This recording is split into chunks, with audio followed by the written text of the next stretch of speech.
All right, we are back with DJ Cutman. Hey, what is up, dude? I'm good. We're here. I'm booting stuff up. Let's go. Hey, everybody. How are you? How is everyone? Are you doing good? I made the mistake of trying to render a video and then closing my laptop and walking here and opening it, and then Media Encoder was just not It doesn't just keep rendering after the lid. Dude, I was thinking. You'd think we would have had that built in by now, right? You could just drop it down the stairs or whatever. It keeps going. Yes. But and you probably didn't get the the little sheep sound, or it is the sheep. It's a sheep, yeah. It's a sad sheep. It's been in there for a long time. And it's one of those things like if you're rendering and you've got that and you're not aware, or you're not even thinking about it, you might know that it does that when you finish your render, but you've got your speakers really loud because you were listening to a playback or a mix, and you're kind of in that render zone where you're doing email, doing other things, quiet time because you've been in production. And then something happens, and you're like, bah! Or super loud. Yeah. Oh yeah. Yes. I had one video that was just totally blown out with effects and stuff, and it was one effect in particular. We talked about this briefly yesterday that just kept causing it to crash, and all I had to do was go and delete the effect and reapply. Right. Yes. Yeah. But I didn't know it, but I heard that sheep sound, and it was it was a late night. I must have been up to 3 in the morning, and to hear witching hour. To just hear that sheep coming through the speakers, coming through my monitor speakers, and everything else is quiet. I'm sitting on my laptop. Meh. Oh yeah, Cliff One's got it. There it is. Yeah. Very nice. Well, hey, it's great to see everyone again. Thank you so much for joining us. Hope you've enjoyed the day so far with Aaron Nace and Eric Kim, and once again, DJ Cutman. So we're gonna pick up where we left off from yesterday. Oh yeah. And let's give some more love in the chat for Eric Kim. He is leaving the building. Eric is leaving the building. He's sitting on the couch right now. So now yesterday we were working on the artwork. You separated all the artwork in Photoshop. That's right. We had just kind of gotten everything to After Effects to begin the process of animating. Correct. And that's really what we're going to focus on today, right? Exactly, yeah. We're going to, first, can I show this little thing? I made this in the hotel room this morning. Absolutely. And it's very, very simple. It's a simple version of what we're going to be doing today. So check it out. It starts with a little Game Chops bump, and then let's blow this up.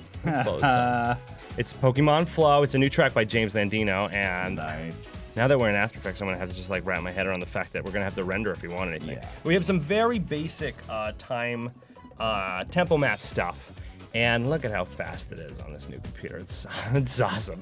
So we'll let it render for a couple seconds. You guys can see it, and then the sound will probably blare out, so I'll get ready. Now let me ask you, so is this track out yet, or this is coming out? This track is going to be uploaded. It would have been uploaded this morning had I not closed my laptop and decided to walk over here. I wanted to catch Pokemon, and I couldn't get the app to boot on the whole 25-minute walk over here. I was just reloading, shutting down my phone, opening it back up. Right. Yeah. Oh, okay. But I find that it's 6 p.m. on the East Coast right now, 3 p.m. on the West Coast, so kids are out of school here, adults are out of work there. It's probably super peak hours, so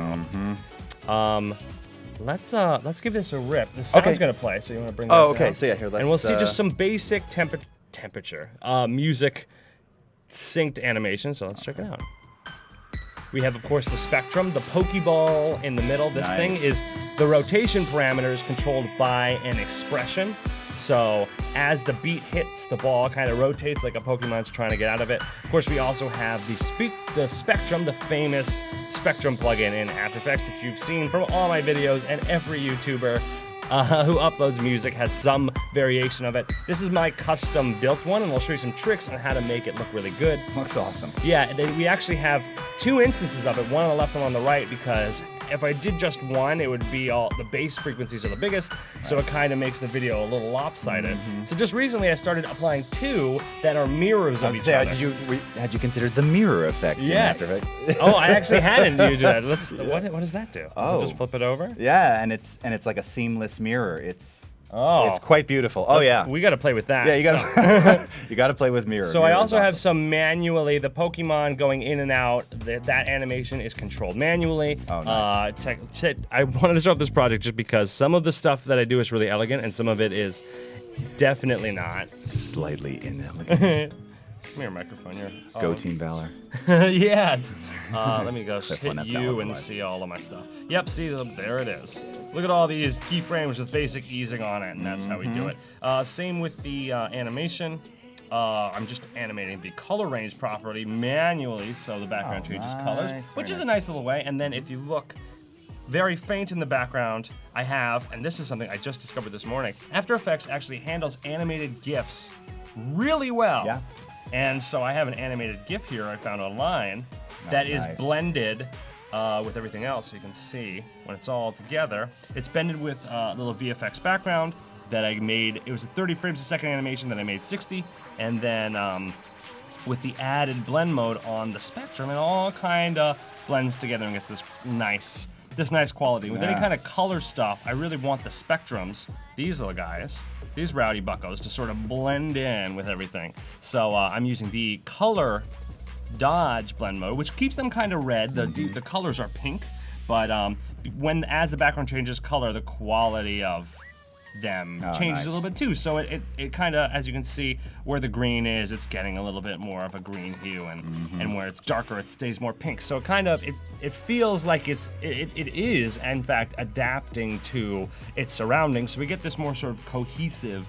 Kind of like an adaptive gradient too while it's playing. Yeah, exactly. It's pretty sweet. And it's very simple. This project, I mean, we're looking at, not counting the sound, only 8 layers right here. Oh. Yeah. So we have our two visuals, our GIF, of course, for the gameplay stuff in the background, our little HD sparkle ray thing. And are those some of your choice backgrounds that you were kind of going through yesterday? I have a folder right here. Cutman full backgrounds. of all of these light rays that I like. I think I might have gotten these in college, like ages ago. Oh, wow, I mean, okay.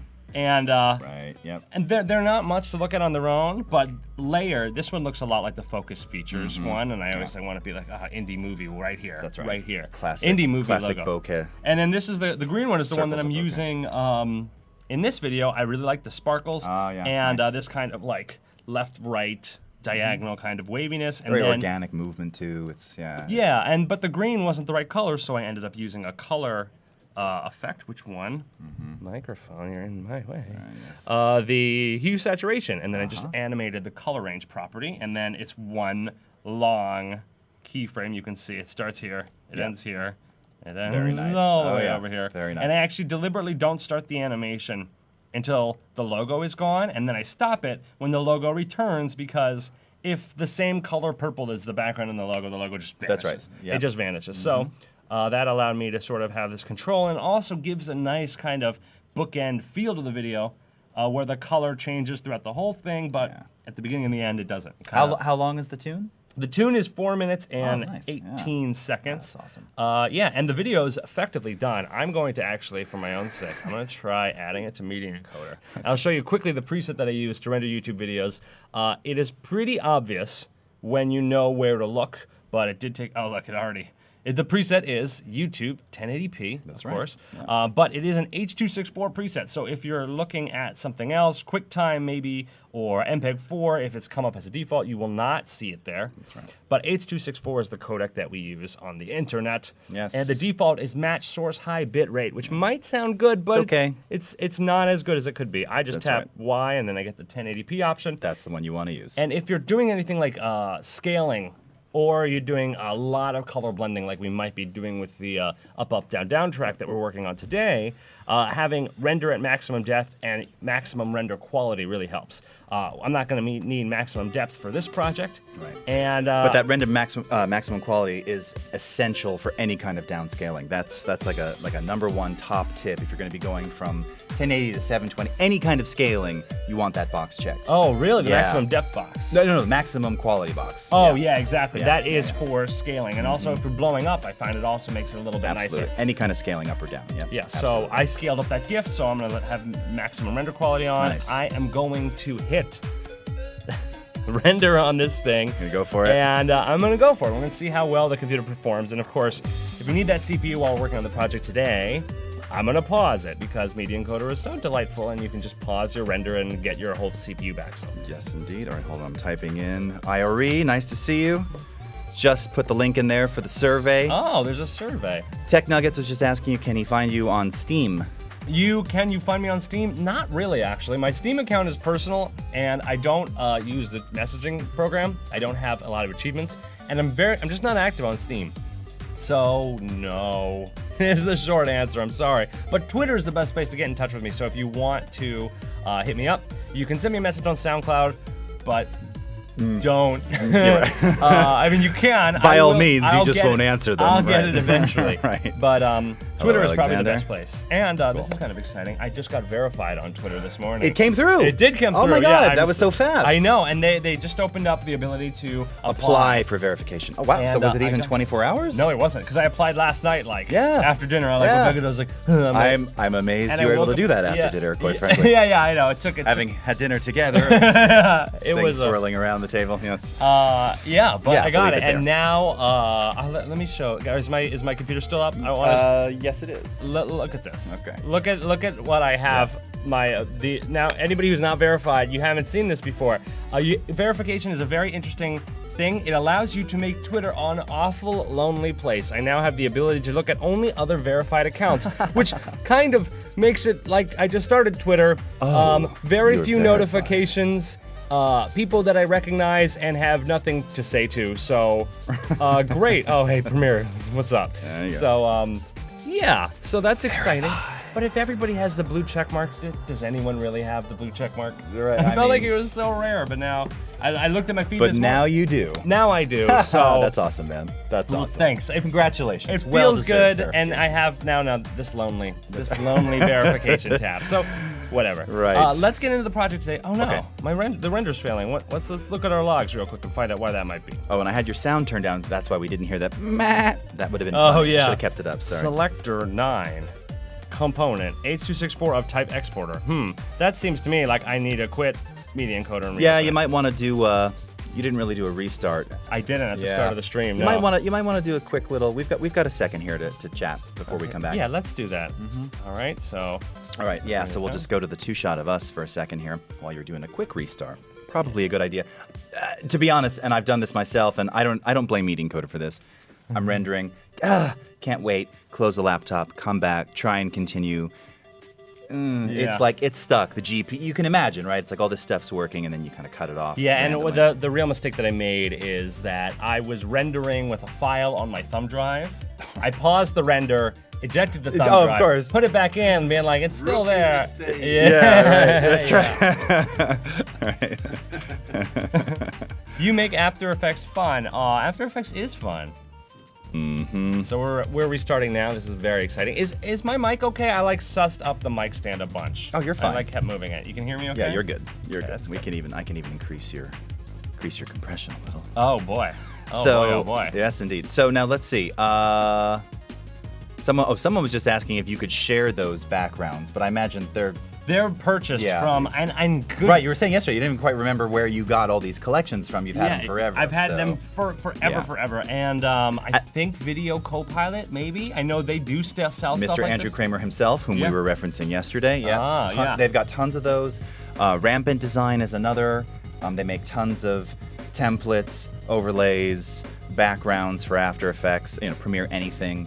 And the stuff's really, really useful. It's- It's really, really it's useful if you're amazingly doing useful. something like this, an animated album art where standard stock BG. Yeah, I guess so. But it's not about what you start with. It's about what Right. you put into it. That's right. So while What you can our make of it. yeah, because like you take a look at this little thing, which is very, very simple. It's become a compelling little video. It's 8 layers, proper blend mode. Simple but deliberate animation, and there you go. So we're gonna get this guy rendering. Hopefully, we'll be able to take a look at it at the end of this, and then we're gonna dig in to our big project today that we prepped all of yesterday. Can't wait. I can't wait either. So let me ask you this: as you're now sending this to render again, what are your, as a fellow musician and recording person, you've got something that has Pokemon Yes. front and center. Strange timing. Yeah. right? Yeah. Well, not really. Are you guys anticipating this being like this could be massive, right? Now this is going up on Game Chops, or It is going up on okay. Game Chops. Should I like touch you now? Yeah. Before you Let's completely get it out of the way. You won't Yeah. even join us in the studio anymore, like after this track comes out. Oh, the thing about a lot of the music that we do it because we love the music. And course. when something blows up, like Pokemon with Pokemon Go, we have been all of a sudden all of our interest is reignited in Pokemon. If you look at my Twitter, every GIF I'm tweeting is a Pokemon GIF, and just getting into it. And sometimes we prioritize the stuff that we can see is popular, like the Pokemon stuff, for example. That's something that we just decided to be like, hey, Pokemon's really big. Anybody have any Pokemon remixes? And sure enough, James Dandino was like, yep, ever since I downloaded the app and I couldn't connect to the server, I started working on this track. So we prioritize it, but the idea is not to be like, this is popular, let's do it right now. It's, this is popular and we love it. And you like it. So let's prioritize it over some of the other stuff that we may be working on, because I'm working on like a Chrono Trigger remix. And that's great, but the interest in Chrono Trigger is not, no one's giving a crap about a 1994 Super Nintendo game right now. I mean, I love it. That makes me feel a little better, but no. Yeah, exactly. But one of the big thing that we have been learning with this big journey into YouTube that the label is taking, I've had the Game Chops YouTube channel for 6 years, and almost 7 years, since 2010. Wow, okay. Yep. Right. And it took me about 6 years to get to 20,000 subscribers, and all the way up until this December, I had just hit 20,000. I was like, my goodness, this was a long road, but we made it. And that was December, you say? That was December. Because I know where you are now. Yeah, and so now, only less than 6 months, or about 6 months, we're now at 72,000. Right. You've more than tripled it. Yeah, exactly. Yeah. And what took so long to get someplace, and then all of a sudden it's taken off. And the combination is hitting the right thing at the right time, and it was not premeditated at all. We all got hooked on this game called Undertale. We loved the soundtrack, and we decided to do a bunch of remixes. One of those remixes went viral, and then after that, that was it. And we started seeing way more attention come to the channel as a whole because of that viral video. People coming in for the viral one and then exploring. And then what YouTube's algorithm did is they're like, hey, wow, Game Chops pulled in 1 million views on this one video in a month. They started prioritizing our other content, and we saw when we do a track that is something that people are already looking for and kind of hungry for, like Pokemon is now, or Undertale was in December, or Shovel Knight was the year before. We see a lot more of response. We see a lot more people coming in, and then we see more followers for the person who produced the track. We see more subscribers on the Game Chops channel. If it's a song that we're selling and we've licensed, we see more all of which purchases. You indicate in the video as well, right? You were showing that yesterday. Oh, yeah. The artist name, all of the details. Of, oh, exactly. Yeah, the descriptions are super rich on the Game Chops channel. Yes, they are. I like to credit the person. Yes, they are. Yeah, yes, I've seen your. If you go to more info on any one of the Game Chops, it's like. Yeah, you're gonna be scrolling. I'm actually, and that's good. It's a good thing. It is good. I've been trying credit to where credit is due. I'm trying to dial back. There used to be, and there still is on a lot of them, like a 3-paragraph mission statement for the label, and I think I have started cutting that back a little bit. Yeah, because I realize when I hit view more, if it's more than a page, it's definitely I've viewed more than I want to deal with. Right. So, but I absolutely credit the person who produced the song. If the person who mastered the song is not me, I credit them. Right. If it doesn't say who mastered it, it's usually me. Right.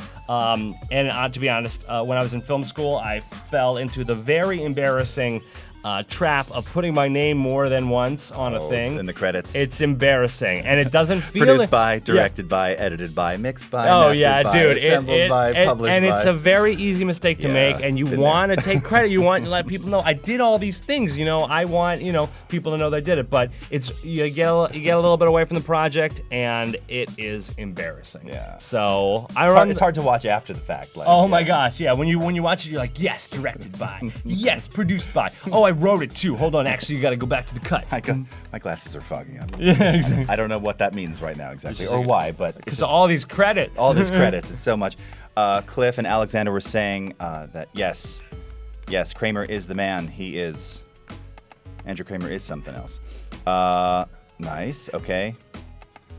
Okay, now I lost where we were in the comments. It's funny, Yeah. I couldn't see them with my glasses on. Now I'm having trouble seeing them with them off. Oh, no. Okay, so are we about ready to go? Yeah, let's do this. Let's do do this. it. I'm going to hop into the Adobe channel, so I'll be in their chat. But now we're looking at this thing. Let's pull on the sound, of Excellent. course. Okay. We're not going to do a whole lot of good without Yeah, now do you want Yeah, why don't you give me control of the sound? So Yeah. I will pull up my iTunes and set the playlist that I made for the stream. Yep. And then I'll also be able to pause that when it's time to play the music. Got on it. there, so. Okay. Although that was one of my favorite songs I ever made. We're listening to right now. Oh, nice. Let's listen to. My buddy Phonetic Hero had a Mega Man 8 remix. Let's listen to that. Okay. While we're digging in here. Okay. All right, and volume is pretty much consistent now, so Okay. we shouldn't have to ride it unless the drops are so Okay, heavy. yeah, and I'll leave it up for you. All right. All right. Tech All right. Nugget says he has a dare for you. I saw it. 7 Granddad remix competition. I don't know what that is. I don't know what that is. Sorry, bud. No thanks. Yeah, you. right. the production schedule is pretty loaded right I was now. gonna say you're pretty loaded on top of the touring schedule that you. Oh my God! coming Don't up, even too. remind me. Oh, Yeah. sorry. All right. No. It's good. It's fine. It's fine. It's been a lot of shows this Sure. summer. Don't promote the tour that you're doing. No. Yeah, right. Yeah. Yeah. Hype it, man. Hype it up. Yeah, I'm gonna be in Toronto next weekend for Con Bravo. So taking a trip to Canada. That's pretty exciting. Nice. I've been all over to Texas, been to California, been back to Philly, been to California, been back to Philly. And back to California. And next year, I really got to line up some of these dates so I don't just spend so much of my week in planes. But, it happens. So let's see. I'm going to pull in. Nice. Okay. All right, so I'm going to pull in the audio. And that's the short version. Where's the long version? Oh, no, that is it. 2:30. Awesome. So the very first thing I'm going to do to make my project nice and clean, I'm going to pull my workspace down to the duration of the music. You can also click LL right here to see the waveform. So holy crap, I mastered this loud. You can see it is just a brick. And what I'm going to do is I'm going to pull my look at that, yeah. It's funny, and I know this because I've done, we always talk about like mastering, and I've done it. In fact, I saw you actually liked one of the videos I just did on like compression and limiting. I saw that go up on my walk over Yeah. here, and I was like, I want to watch it now. And it's funny because you've got the rectified waveforms that we have, and when I just glanced over, I was like, oh, either that's extremely quiet and silence, or wait a second, that's two sides and they're just bricked to the top. So Yes, no, that's huge. this track is gonna knock you off your feet. Yeah, let's take a listen to the track, Yeah. actually. It is not out, so this is very exciting. Again, this is the yep. And this is the probably too loud master. It is in my finished masters folder, but it's probably not. Let's listen to it now. Oh, we listened to this at the end of the day yesterday.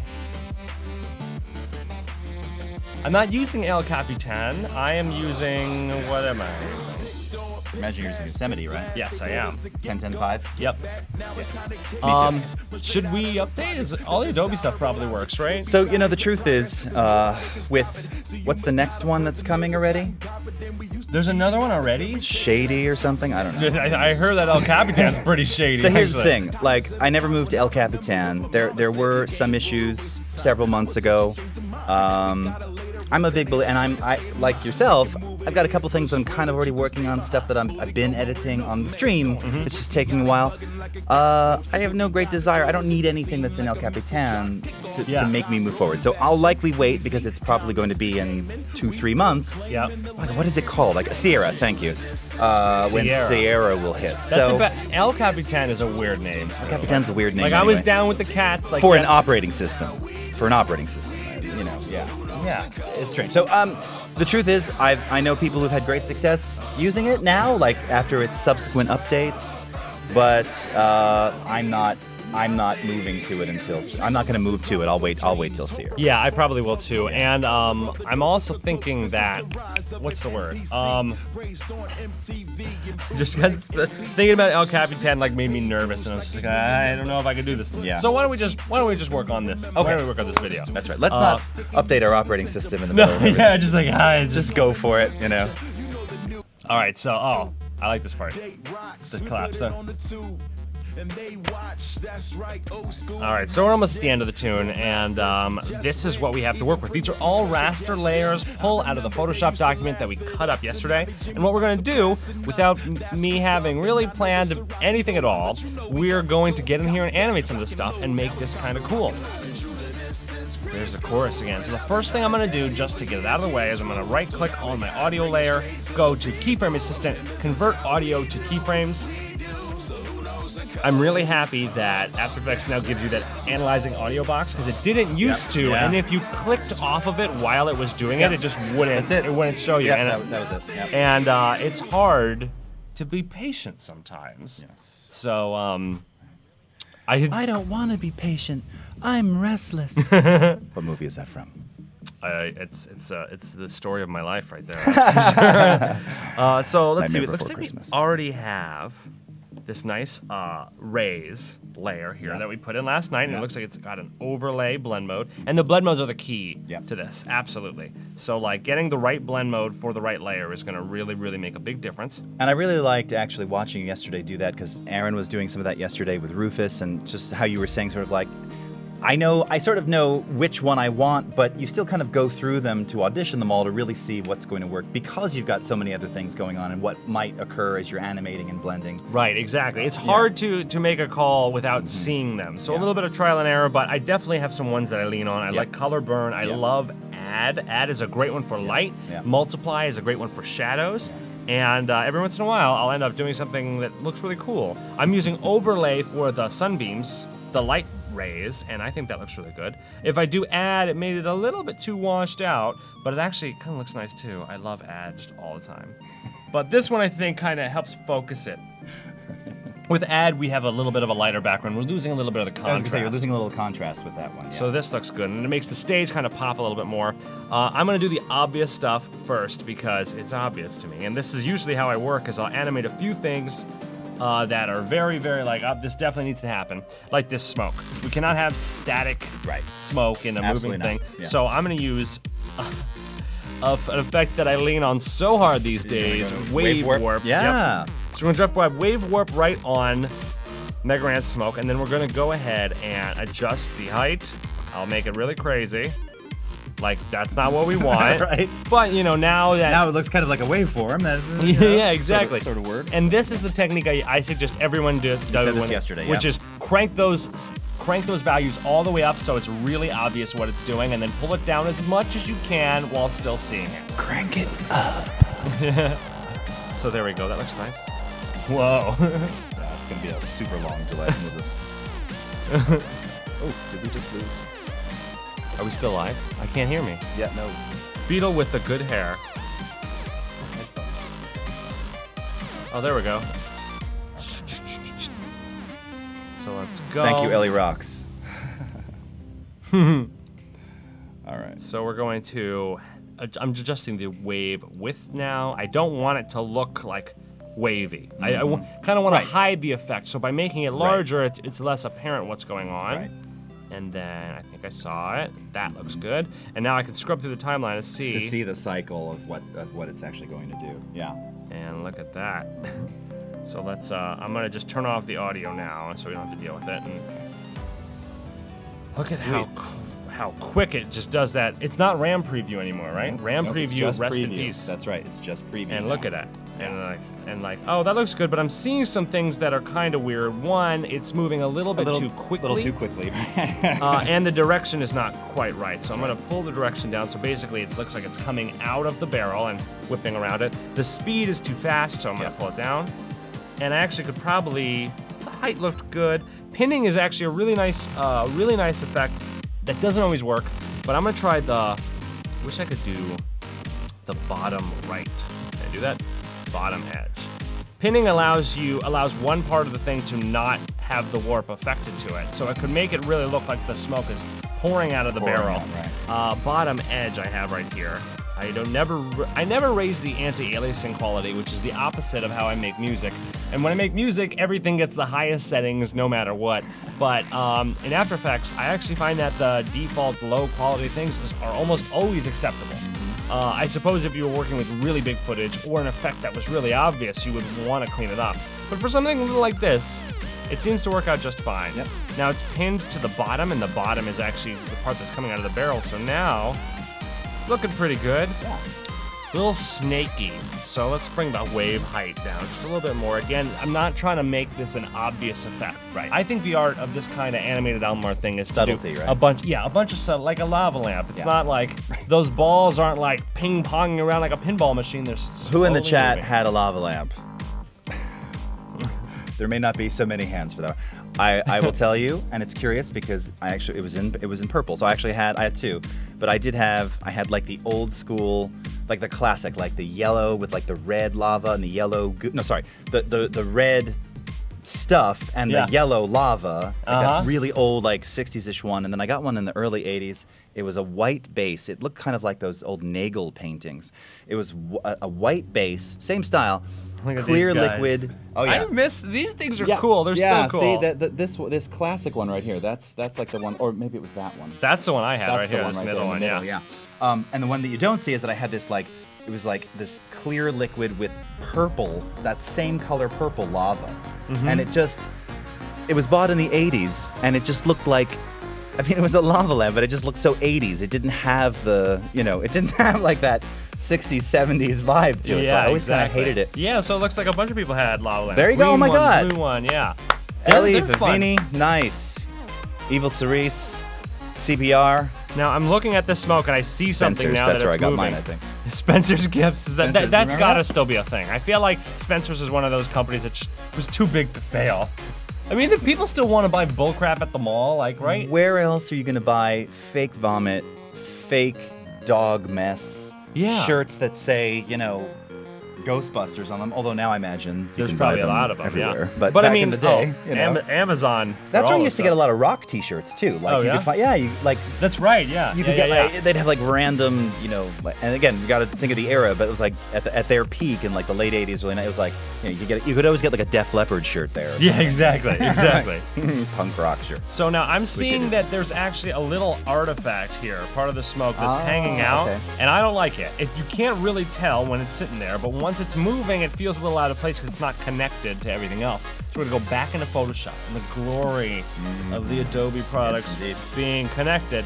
I'm gonna be able to edit that layer. Now it's really important that you do not add or delete layers while you're doing this.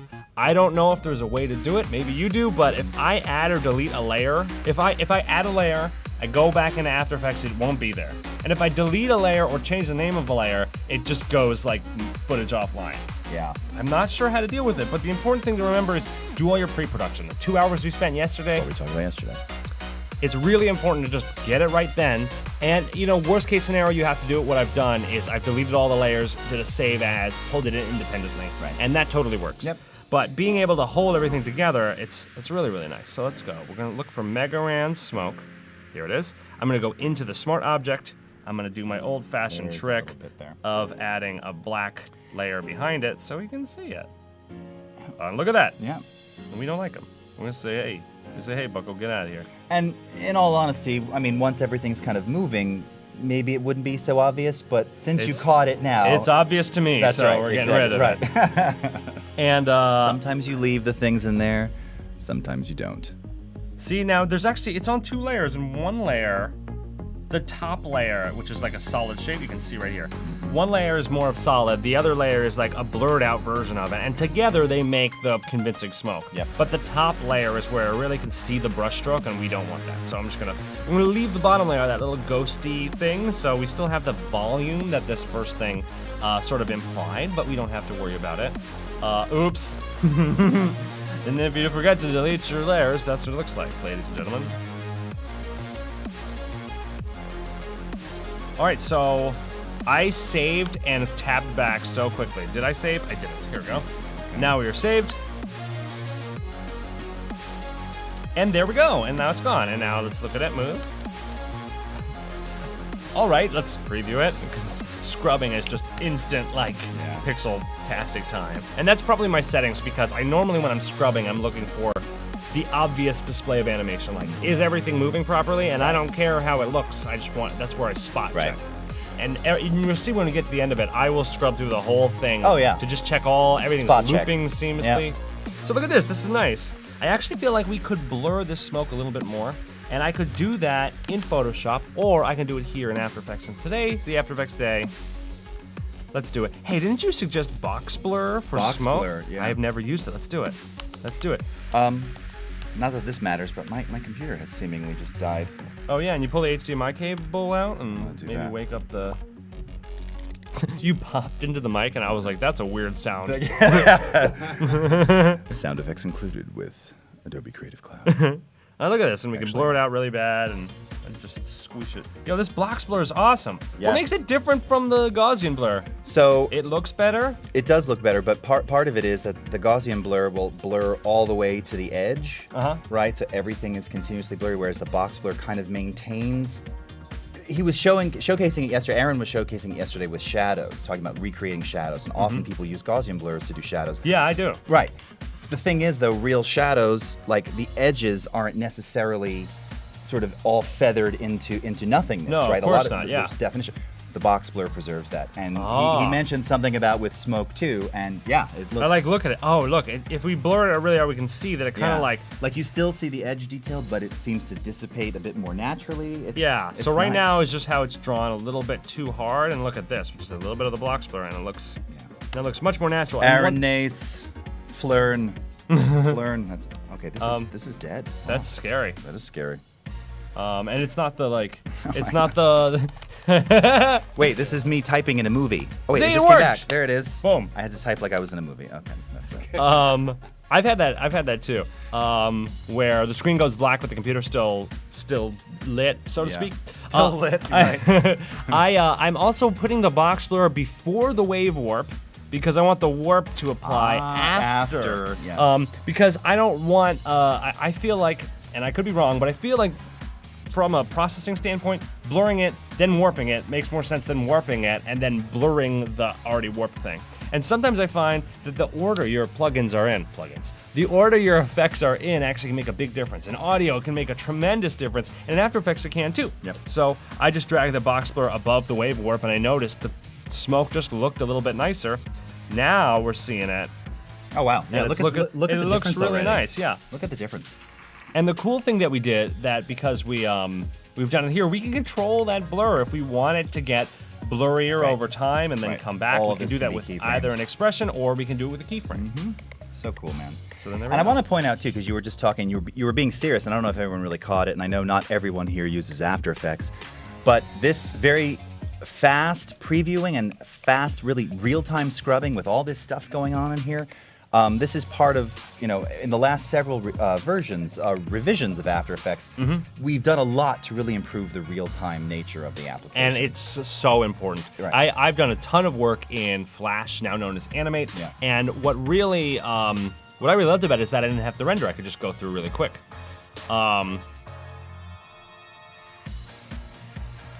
Wow, TK Nuggets in the chat. You're going a little kooky, man, and we might have to give you a little timeout if you keep doing all those ads, because it's like kind of flooding my screen over here. You're right. But please do enjoy the stream. Everybody watching on YouTube, look, you're spared the Twitch chat. How delightful. What was that? Oh, about your trademark cut chops? I don't know. These are the game chops, man. Come on. Game chops. Come on. So you probably don't know, because for a very long time, it probably actually went on even longer than it should have. I was myself rocking very large 70s style. Oh, like the ones up here? See, they were up here. I can't do that. Here, wait, I'll show you a quick screeny. You're Rufus. Yeah. Yeah. All right. Don't be so down on it. All right. All right. Hey, it's a family show. I have some. I have an idea, and it's going to be a tough one. I don't know if I should try to do the tough one now or if I should try to do it later. Which is? I want to do the anime white flash over the glasses, since we have two characters that wear glasses, and I love this effect. It's really easy to do in Flash or Animate with a simple mask, but let me think here how we can do it, because I'm just looking around this image and saying, what can we play with? Let's go to fit again and just take a look at it, full size. We can definitely do the glows. Oh, it looks like Mega Man's glow is actually a little bit off. And that must have been as a result of me moving the Mega Man character. Oh no, it's actually off here. So I'm gonna move it within the Photoshop document just to keep everything kosher. And it looks like D&D glow. I love his face. Yeah, it's so good. This is my exact face when I got the email about doing this Adobe stream. I was, what? Yeah. All right, so let's save it. So nice and fast, and then boom. I said boom. Oh. Did I move it here too? Let's see. It's definitely saved in here, which is important. Oh, I know why. Because I have the layers maintain their sizes, so not every layer is the full composition. Right. But because of that, I'll have to move it here too. Oh, so by the way, here you can see if we switch to my screen real fast, so you can see there. Oh my gosh! Look at those. Look at those guys, man. That's so serious. I was that serious. It was a long I can't go on that high. I just get the hockey sticks, and like that's the shape.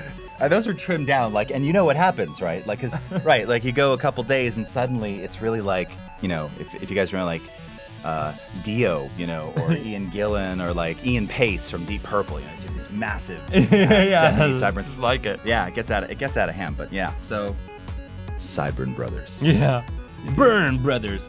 Somebody in the chat says the blue glow seems slightly off. Now, what does it seem off to? Does it seem off the fact that we see it on his hand, where the hand is in front of the light source? Because that seems like a problem to me, and we can fix that in Photoshop. Now, chatters, I am looking to you for ideas or impulsive blurting out things about this project. Less about, you know, my facial hair or whatever, and more about like, do you have any ideas for this? Because a lot of times when I'm doing this project, I do not really go in with a plan. I go in and I just have fun, and at the end of the day, I evaluate, do I need to be finished with this now, or can I keep working on it? I'm gonna do myself a favor, because I'm gonna do a little bit of destructive editing. Okay. I'm going to save as. Smart move. Back up. I would also like to take this moment to remind everybody I am rendering another video while I'm doing Rendering and still able to scrub real time and very quickly preview in After Effects, something that absolutely, even a year ago. Yeah. And it's all thanks to so Media Encoder. Now, the temptation in Premiere or After Effects to just hit the render button and be like, well, it's locked up. I guess I'll go get a sandwich. You can still get a sandwich. And you can still do that if you want. If you want. And like, there is a little bit of zenness to be like, the computer's rendering. The only time I can truly relax is when both of my computers are rendering things. I'm just like, I just shouldn't touch anything. Yeah. But you can pause a render too. Yep. And in the After Effects render queue, you can pause it, but the new one will start a new file and you'd have to stitch them together. So making a video for YouTube, you can't pause it, turn off your thumb drive, close your laptop, walk 10 blocks, and then open it up and do it. But you absolutely can pause and be like, crap, I really need all my CPU right now, and I really need to upload this by the end of the day. You can pause it, do your work, unpause it later. Yep. And it just continues, and it works. It really works that's the key, is that it actually, you can actually pull this off. So just on that note, last week or so on the stream, I was doing something, and it was the same thing. I was rendering out a Premiere in Media Encoder, and it was a multicam stream with like 6 or 8 cameras or something. So a lot of stuff. It was upscaled to 4K. So yeah, and the render was going to take a while, but that was fine. And I started doing something else, and I had like Photoshop and Premiere and After Effects and Audition running, and was like trying to play and scrub, and stuff was just kind of not really like the rest of the performance of the machine was kind of like so. I did just that. I paused it, finished the rest of the stream, did what I did, came back, re-rendered it, no problem. Like, super great. And then, now that I could close everything and give it a little more love and let the computer kind of free up CPU, whatever, GPU, it was fine, and it was actually faster. And the real benefits, too, are that, of course, you can choose various if you want to use GPU acceleration during the render, or just like standard software renders. It's funny that you even mentioned the After Effects render queue, because I'm just curious for people in the chat. Alexander Turskov says rendering is his favorite word. I'm not resting, I'm rendering. Who still uses the After Effects render queue? I had to do it for my really big video, because it was faster than doing it in H.264 to dump out a raw 30 gig file onto like my 5 terabyte drive, and I did that to save time so I could get that project done. So were you going out to ProRes, or were you going out to? I was going out to whatever. It's some gigantic AVI file. And this was on my Windows machine. Oh, okay. So it wasn't ProRes. It was like QuickTime Animation or something? QuickTime Animation was the one I used for a long time, but there's I don't know. Which you don't really want to be using so much of now on Windows. Oh my god, and it's such a beefy file. And later on, and I ended up doing this for a lot of little short animated sequences that I reused in the big video.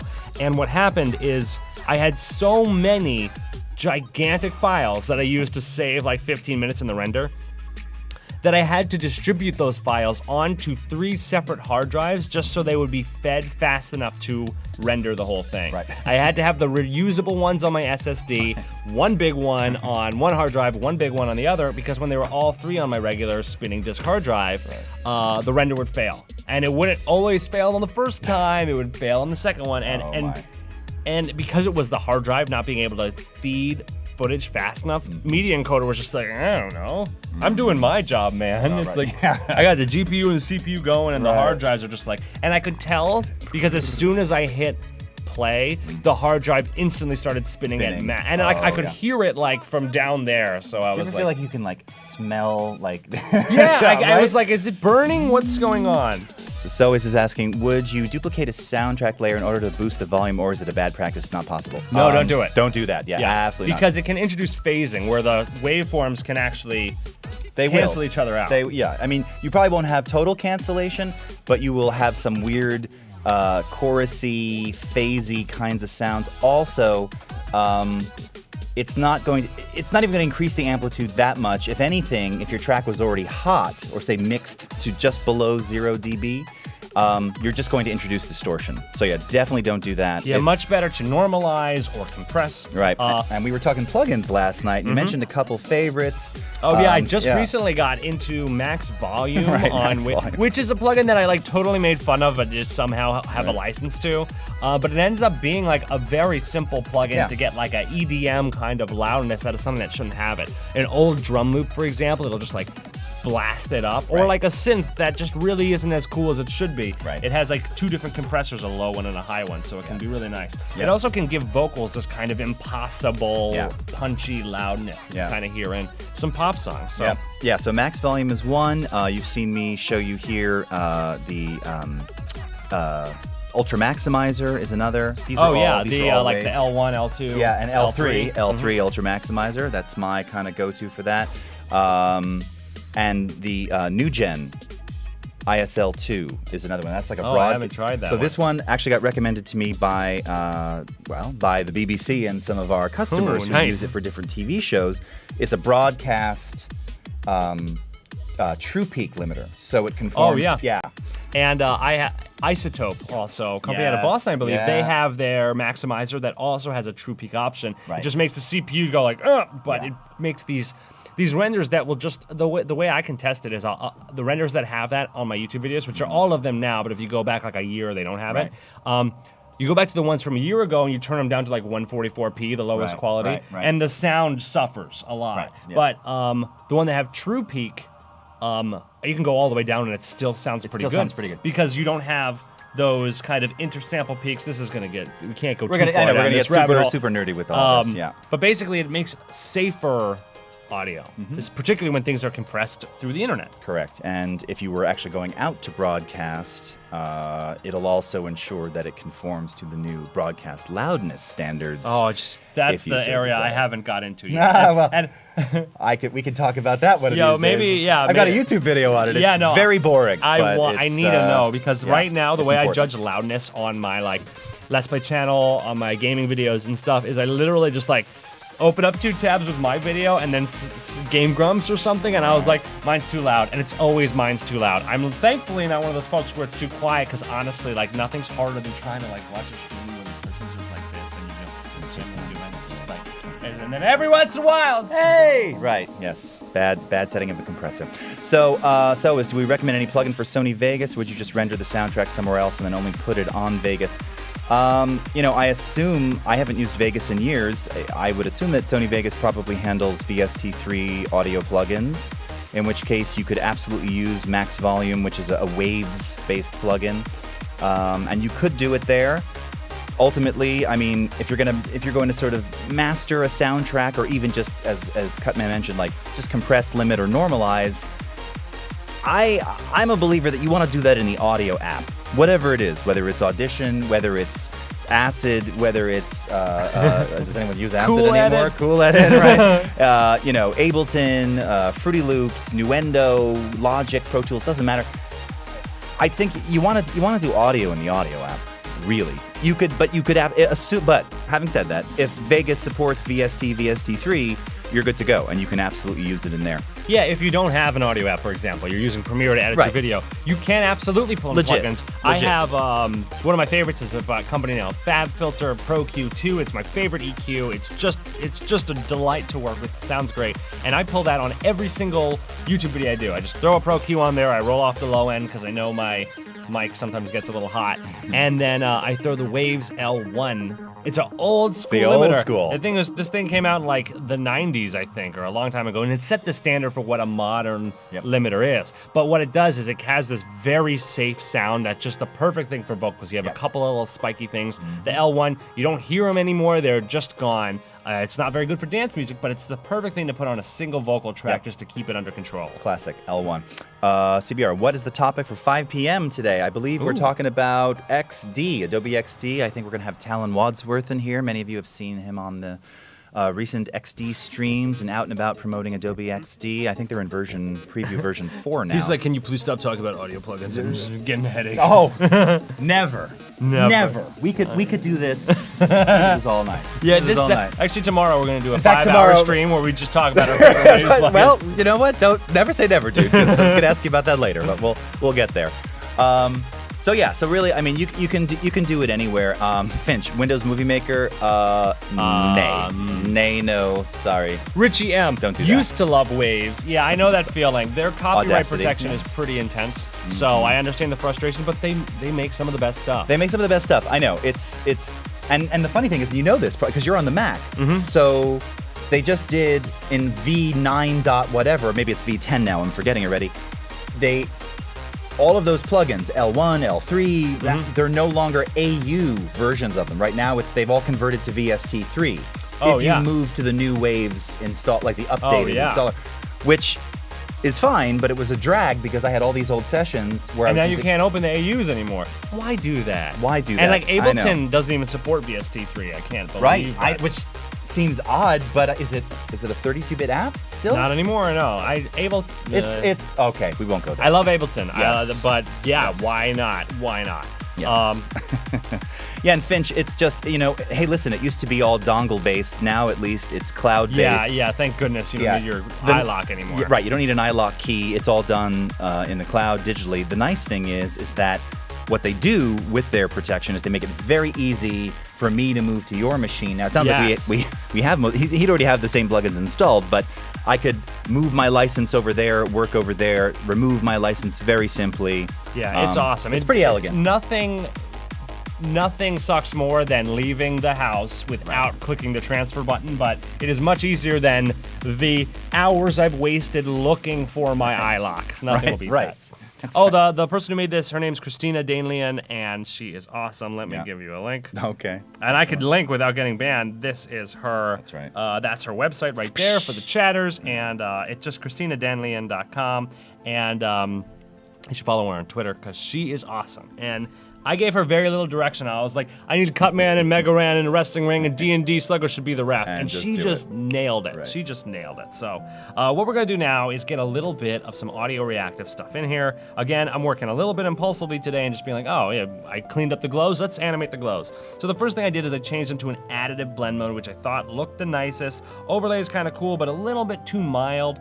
I like add because it really kind of looks like a little overexposed and blown out, which is too much right now at 80%, but we're gonna let the audio dictate this value. So I've already created audio keyframes, and I'm just gonna go through and I have left channel, right channel, and I'm gonna just delete those because we're gonna just work with the stereo mix. I have not ever found a use for just doing the left channel or right, but I suppose if you rendered out a 2-track with one thing you wanted to key hard left and one thing you want to key hard right, you could save a layer by doing it this way, but it seems a little strange. It's a little strange. You could also say, in all seriousness, if you were doing this to like a classic early stereo, like mid-60s recording where you actually had drums and rhythm on the left and just vocals on the right, there's a lot of early Beatles have that.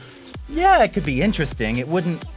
It probably wouldn't do what you really want, but it would be interesting. For this, we're looking for just simple Getting all these kind of ideas. But let's get these worked into the master track. Reel it in. And yeah, and what we can do, because I have this project file on my computer, we can actually dump out individual tracks and key different elements to different parts of the song. But for now, I just want the screens kind of flickering. The best way to do that is to tie them to the master track, which is going to be just tiptoeing on the loudest point for most of the song, and which is going to be just perfect. So I'm clicking on the opacity link. I'm going up to animation, add expression. And then this is where you would type your expression if you knew them, but I don't. Instead, I pick this little swirl thing and I just go and connect it to the slider on the both channels audio amplitude. Boop. And then we hit OK. Remember the name of that tool? The wiggle stick. The pick whip. The pick whip. I wasn't that far off. The picker. You were pretty damn close. It's like the wiggle stick. I like that one even better. Pick whip. So when I used to show this kind of stuff, I would always do that sound. So here it is now, and I'm scrubbing through. Let me just go over to my audio layer, and I'm gonna hit LL so I can see the waveform. I have to turn it on, of course. There it is. I'm gonna go to a very obviously super compressed part, and I can see the opacity's hanging out around 50% at max. I liked it closer to 80, so what I'm gonna do is I'm gonna modify this expression by just hitting plus 25 on the end of it. That's gonna take the value, which is now sitting at 35, add 25 to it. Now it's up at 60, and we have, I'm gonna turn on the sound because I like the song, and we're going to now have a slightly boosted version of the flickering glow on D&D's Game Boy right here. Key to the music, let's see it, look. It's nice. It's a flicker because we're doing it on the master track and the track is very loud. We just get this little thing, but on the big hits, that's where you're gonna notice it. On the areas of the song where things get quiet, you're gonna see it. But it's not gonna maybe register in your mind like, oh yeah, that syncs to the music. But by tying it to the music, we get one animation for the whole song that's done. It's done now. It's done. Like this flicker is done. We don't have to do anything to it. And if we decided, shoot, this mix is too loud, or oh, actually I really wanted marimba in the entire song instead of vocals, you could go in, put in the new song, and just create a new audio amplitude layer by right-clicking on it, and this animation would stick around. So I'm gonna go ahead and also add this to Megaran's Glow. Nice. Same way, just gonna go ahead and click on opacity, go to animation, add expression. And I'm just gonna paste it because I want it to be the same. I want the animations to really line up and Can I just tell you, by the way, I'm sorry. What? Oh, can we mute the stream music so we can hear the one you're playing? Oh, yeah. Yeah, you can mute it for a second. It's a short section that we ran previewed. I was gonna say two things. One, real-time, fully in sync, cached audio frames with video. This is also new in this latest version. Oh my of gosh, After this Effects. did not work out very well in the old version. Like, Right. I'm talking about So the this is brand huge. new version that just came out like a month or two ago. It used to be, unless you had a dedicated sound card that was cooperating, you would have dropouts when you played it back. Yeah. Or you would have Just sync this problem, effect yeah. I call gallop, where the track would just be like, and it made it. You could see it when the sound was playing. You could see it working, but it made it very, very difficult, particularly with music video, to know: is this good? Is the song broken? Am I broken? Am I broken? Should I sleep? Should I throw my computer? Let's hear this thing now. Okay. Oh, I didn't hit the play button. Okay. I mean, I hit the play button. I didn't hit the sound button. All right. Okay. And now we're going to see the glow on the Megaran's Buster and the glow on the Game Boy. I should have picked an area that's quieter and goes into loud so we can see it, but let's check it out.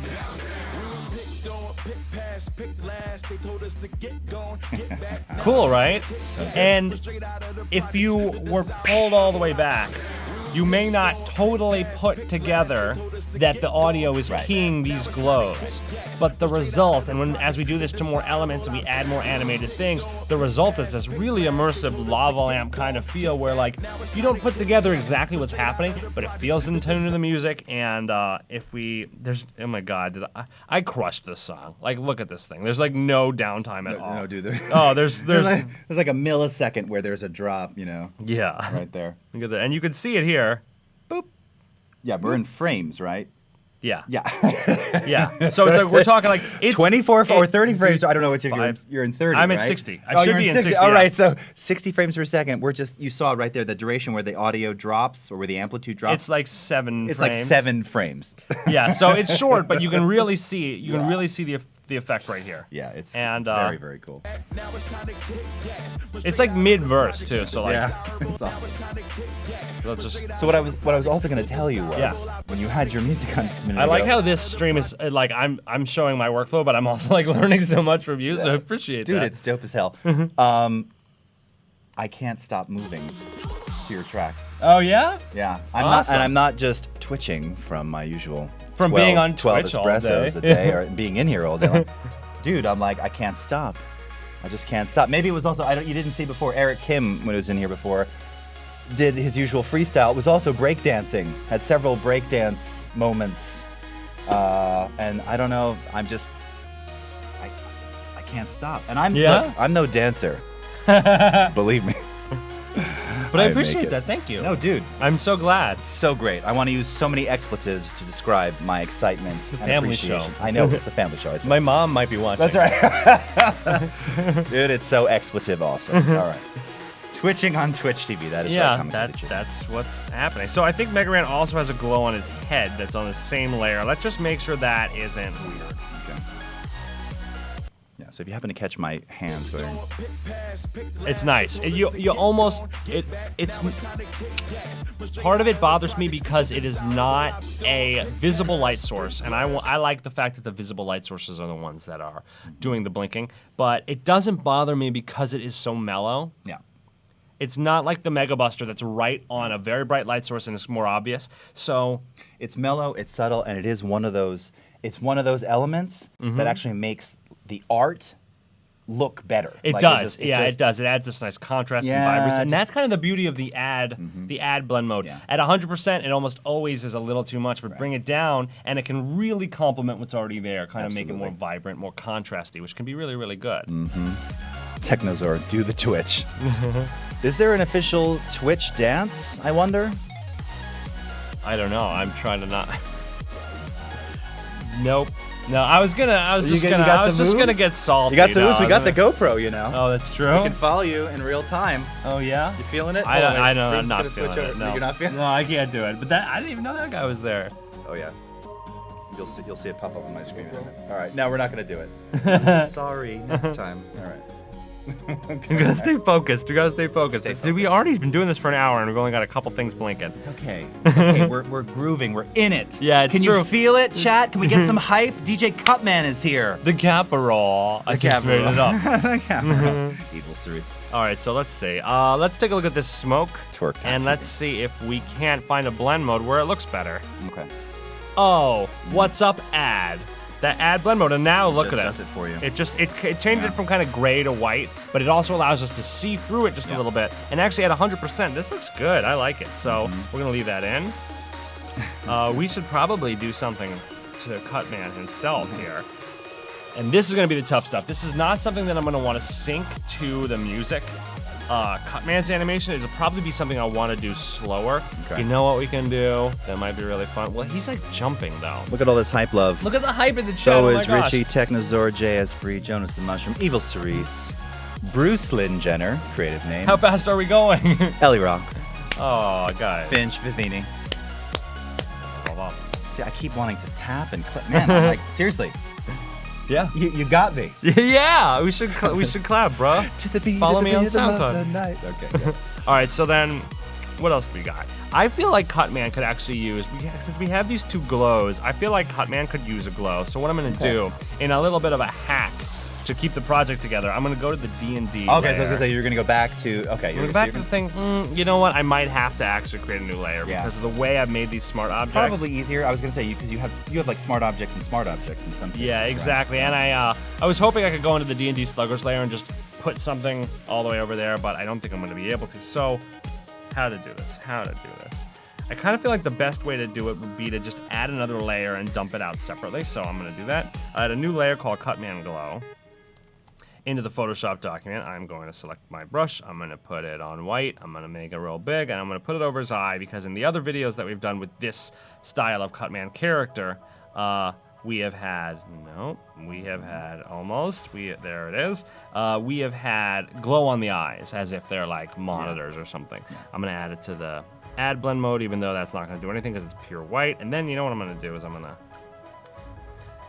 go ahead and squish this thing down, sort of fit a little bit nice. more in line to the shape of the thing. Every time you keep zooming in, like I keep seeing more details in the illustration that I didn't catch yesterday. Oh yeah. Yeah, it's amazingly detailed. It's It's just so good. All right, so we're gonna save this. Now I don't think After Effects is gonna be able to pick up that new layer. I did see it. Cutman 1.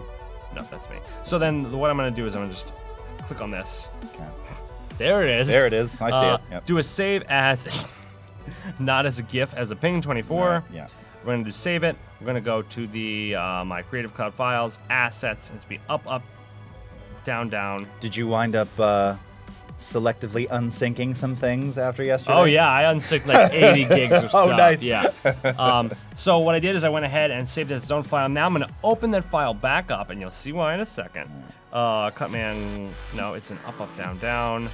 Cutman glow. Looks great, huh? I'm just gonna go up to image, trim. Oops, could not trim because it would create an empty document. I did not. Transparent pixels go. There's the glow just by itself. Saving it now. Now I'm gonna pull this new ping that we made right into the project file. Nice. Couchin, you're asking if you can also tie the effects to the low and high frequencies of an equalizer, or say certain frequency ranges. So you're referring to converting audio to keyframes. So that's using amplitude. There is a way to do what you said, and I found the easiest way to do it is to process the audio, bring it in, and use the same keyframing, the audio to keyframe. So I'll roll off all the high end, so it's just the low frequencies. So maybe like a high pass, low pass. So you right, do. exactly. So you can do that, but we're talking about the composition of a whole song. Simply picking out the high and low frequencies may not be so obvious. Right. Well, because frequency alone is not necessarily going to give you, or you won't necessarily have an attack transient, right? Right, exactly. Which is what we want. What you can see. Right, it's what you can see. Down, the pulsating, pulsating, pulse. The pulse. The pulse of whatever it is that you're trying to animate. Pulsation? That's not a word. No, it's probably a word. Pulsate? That's a word. Is The English pulsing? even my first light? The pulse. The pulse. So, as I was saying, frequency alone doesn't necessarily mean that you're going to have some kind of attack, specifically with high frequency. In fact, yeah, most of the time it's going to be just going to be constant. Yeah, I mean, you might see it sort of looking jumpy on a frequency spectrum display, but ultimately there's not necessarily enough there to trigger enough movement or motion. So, yeah, I would say high pass, do a high pass, low cut, low pass, high cut filter on your track, and use the amplitude of those separate things to trigger different movements. Or if you have the ability, you can dump out separate instruments, and that can be a really easy way. And that's something that I want to do if we don't have time today, tomorrow. I believe actually you're gonna using do it. using the drum track to do fun stuff. Do what? Haven't decided, but. Because I produced this track myself and I have access to the whole project file, we could do something cool with certain instruments, sounds, or part of the frequency spectrum if that's what we want to do. Now, maybe what I should do is the thing that I've done a couple times, and it's always scary, but everybody loves it, which is the puppet tool. The puppet tool is a great way to be like, I really wish I could animate, but I can't. Oh, you actually can by using this little penny puppet. Let's do Megaran first. Because he has the most kind of deliberate pose, and I'm seeing the most options to sort of move him around. Now, I could be wrong, so prepare for me to just not be right. It has happened more often than not. But the way it kind of works is you get this pin tool up here, and we'll click on the different points that we want to sort of be his articulation points. End of the buster, elbow, shoulder, mid-shoulder, base, other shoulder, elbow, hand, and then you're able to do stuff like this. Oh, but we have like this. It's not too bad. I mean, it could get bad. And you can anchor different points, and you can create the mesh to restrict movements as well. If anyone's used, it's the same concept as the puppet warp in Photoshop. And I can't remember who had it first. Did After Effects have it first? I'm almost certain Photoshop had it first, because I remember when it was introduced in After Effects and I couldn't figure it out, but these days I'm like, finally got my head around it. Roof, do you remember? Because I seem to recall like CS3, 4, Puppet Warp, Puppet Tool. Yeah, it was like a long time ago. Yeah, a long time ago. All right, whichever. All right. Could you run After Effects on your late 2009 MacBook? You mean After Effects today? You could run it. I mean, maybe, yes. I mean, if you're talking about a MacBook, not a MacBook Pro, because if you're talking about an actual MacBook from 7 years ago, it probably has 4 gigs of RAM, maybe 8. I mean, wow, that one doesn't work. Yeah. Hey guys, what's up? That's definitely Pretty great animation, Cutman. Wow. Now again, I haven't used Puppet Warp, Puppet Pencil for ages. But you can turn the mesh on there. So you see the mesh control? Whoa! Yeah. I'm learning a lot. And then you can actually you can restrict so that you can actually like move so that it'll pivot from one point and not move. I'm forgetting how to do all of I mean, those I things. know that if you don't move the points, they stay right where they are. All right, that ruined everything. I like that it shows you these little lines where you can see where things are moving. And the idea is to not really move this character. Yeah, you just want it to kind of... You just want a little bit. And what I did is I created a keyframe. 2007 CS3. There you go. Jeez, Oh, yeah. 2007. Oh my gosh. Wow. Rufus and I, we were together showing that. You remember this with the street lamp. Remember that old demo that we used to do, like bending the street lamp in and the flowers and stuff? Okay, so yes, so CS4, the puppet pin tool. So this came after. You're right. All Absolutely right. Nice. So he's a little jelly. A little jelly, but Let's turn that mesh off and see if it's all right. But what I really like is that it looks like the direction of his face changes, that he's kind of like amping up for the impact. And hopefully we haven't moved it too much that the glows stray, because these are not attached to the glow layer. It'll be okay as long as that glow doesn't get too far away. And right now at this keyframe, it looks like the Buster glow is still on the point. It hasn't moved, but because it's close enough and it's kind of blurry, we don't really notice that it's a little off. Right. One of the other things that I'm going to try and remember how to do now, that you can also change the I really like how this looks. forward and backward perspective. So here you've just got the one layer, but you could like change if you were to move his hand like in front of or behind. Oh, really? Yeah, and I'm forgetting how to do that. So I've never known how to do that. In fact, yeah. I have deliberately made my animation with the puppet tool not crossing planes. Ah, okay. All right. Well, then I won't. We can talk about it later, but I'm gonna try and do that while you're working on it because and somewhere I have a tutorial where I'm showing how to do that. But as we just learned, it was from 2008, so my brain, forgive me. And by the way, whoever was saying before about 4 gigs of RAM, I mean, here's what I'm going to say. I don't actually know that. I don't even think that meets the minimum requirements, to be completely honest, for After Effects CC 2015 today. I don't believe so. Even if it could load, though, your experience is not going to be very good. Somebody in the chat pointed out that the Buster, the gun, gets a dent, and it sure does right here from the warping. Oh, yeah.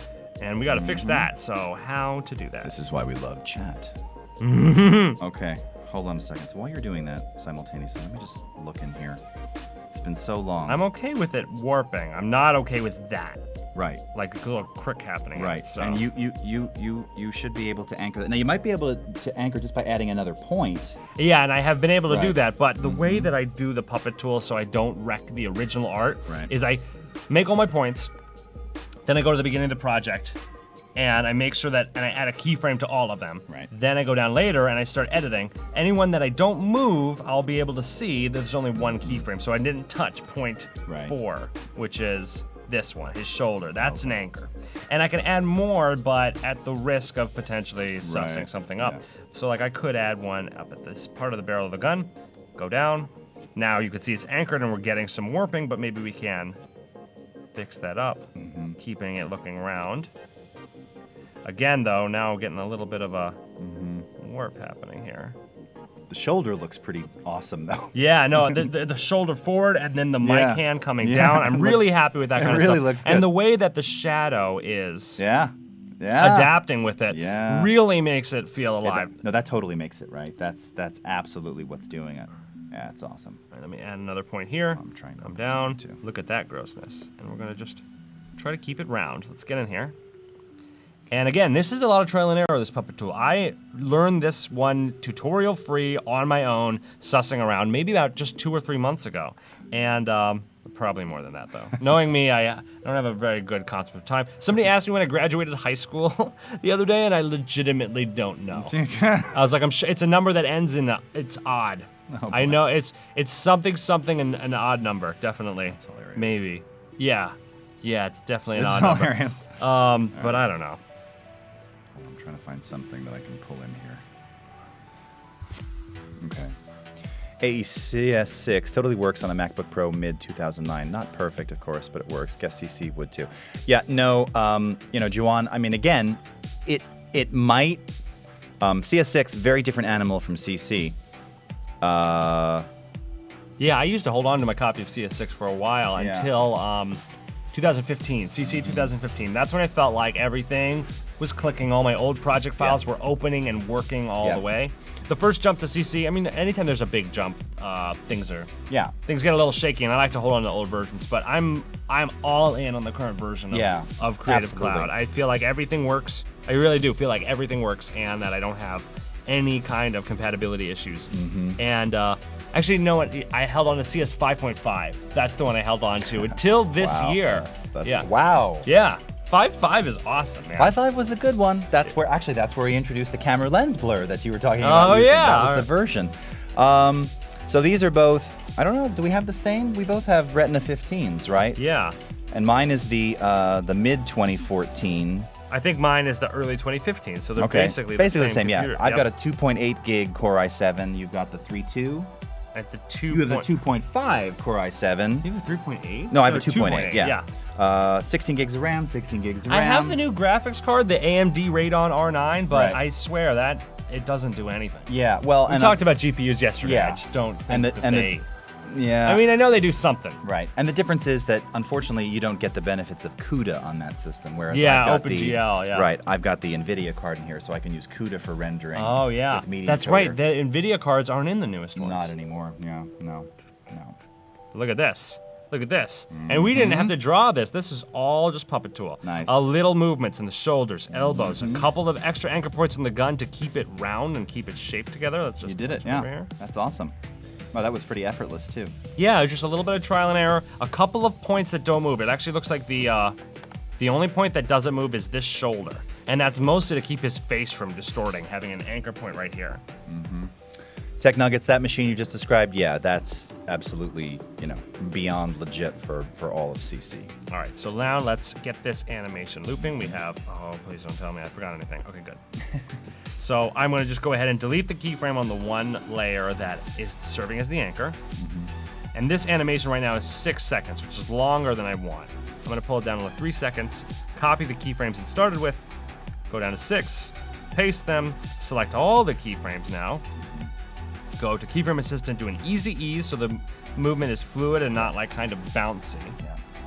Which Then- is something worth pointing out because you're a Flash person, or former Flasher. Yeah. Ha! It's still in my blood, See man. what I did there? Yeah. Flash and its actions for like applying easing, springiness. It always seemed to have, even by default, a very organic, It was animated awesome. nature. Yeah. Here, if you don't add those eases, you're just going to get sort of wickedly linear motion. Yeah, and the eases themselves are not. They're more subtle. in right, they're After more Effects. subtle. They're not as organic. In Flash, it was very, very smooth they and were very really smooth. cartoony and just like wonderful. I just used ease out 100, ease in negative 100, and it looked good on everything. Yeah, so true. So true. Even to this day, when I'm working in After Effects and I want a really, or in Premiere and I want a really slappy animation, I'm effectively just trying to recreate the default 100, negative 100s of Flash. Now let's look at this. This is the loop. Come on. Come on, man, it's okay. And look at this. We just got this little oof, and his expression really kind of dials it in. It looks like breathing, and that's what I want. We don't want a big movement again. No. We're doing a lava lamp kind of video here, so. And it's nice because, again, it has a subtlety. I mean, even as I'm watching here, like now my eyes going to kind of the the DS, the blink, the beat of the DS, the smoke, and and your eye now, the Cutman's eye is really kind of working. But you're right. Then I go, he's moving too. Like it's just enough motion. But it doesn't distract from all the other things going on. Right, exactly. It's one of the things that as you look at it, you realize more of these things. Yep. And I think that is really, really important for this type of art, for this type of YouTube video. You want to give something to someone that represents the product, the art, where they're going to get on Spotify or iTunes if they're going to support you. Yep. But also something that if you just want to kick back and like turn the brain off, listen to some music, there's enough that you can just watch it to the end and not get bored. Yep. There's enough detail and movement, and the audio synchronizing stuff really goes a really long way because this animation is only 6 seconds, and we're going to loop this Mega Ran animation we did for the whole project. Just these 6 seconds. Yeah. But it's not about, there's only 6 seconds of animation there. Right. It's about because we have this audio interactiveness, because we're going to put a spectrum in, because we're going to do some other maybe longer movement, and we have like the sun rays on top. It's the culmination of everything where all of a sudden our 6-second animation tied with our audio reactive stuff, tied to our 15-second video that we have glowing on the sky, tied to the DS and the screen and any other movement, suddenly our 6 seconds doesn't feel like 6 seconds. It feels like it's one long progressive thing. Right. All right. So let's go ahead, and this is a crude way of doing it. There are better ways you can pre-comp and loop it, but for me, I'm gonna do it the crude way because I already did a video like this once today, and it's just already in my head. I'm going to use the keyboard commands J and K, which go to the previous or next keyframe. Very, very useful. And they can go into the previous or next keyframe that are visible within the timeline. So if I were to open up another layer with other keyframes, J and K would go to those as well if I can see them down here on the window. So it's really important if you're gonna do this kind of copy-paste thing, the only layer that's open is the one you're working on. Yep. I selected 3 of them, which is the start point, the midpoint of the animation, or the second part, and then back to the start. And I'm just gonna paste that little set of 3, as you can see, and just hit Command Paste KK, Paste KK, Paste KK, Paste KK, and we have a nice little tune. That little 3/4 right there. And then before you know it, we're at the end of the sequence and it's done. Of course, you could do it 3 times and then collect all of them and do less keyboard commands, but just in the time it took me to explain it, it's done. It's done, just like that. And now we have Mega Ran's animation the whole way. A downside of this is if you want to change it, you have to delete all these keyframes and then redo that. But because we did it so quickly, if we have to do that, then we just do it. It's no big deal. Right. Yeah, no, that's awesome. Tech Nugget says, I listen to your music in school. Not during class, though. That's great. Stay in school, kids. It's going to be good to learn stuff. All right, so we got Mega Ran's puppet animation. Let's dig in and give D&D Slugger a little bit of puppet stuff. And then, wow, man, time is just flying today. It flies by. I'm gonna make sure that we get the audio spectrum in here before anything else because I love that and I want it in. Okay. I want it in even if we're gonna end up changing it tomorrow. Cool. Okay.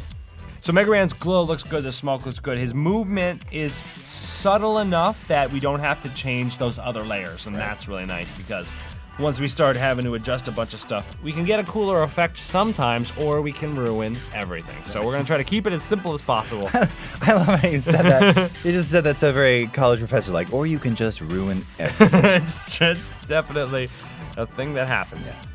So, talking about, we have 6 seconds of Mega Ran animation. What I'm going to try to do with D&D Sluggers is make sure it's not the same length. Yeah. That's going to make this 6-second animation feel much more long because we're going to have another animation next to it that it's not looping at the same rate. Right. If you had all your animations looping at the same amount, that's when the audience feels like this is just looping 6 seconds. Fail. Yes. It feels bad, man. I just don't like that. If Ran loops at 6 and D&D loops at 10 and Cutman loops at 15, you can do the math, and that can, because they're all looping at different rates, you never actually get them all in the same place as they started until way, way, way down the line. Right. And then at some point they'll sort of be close, but then it'll start to drift apart in time again. Right, exactly. The cycle continues.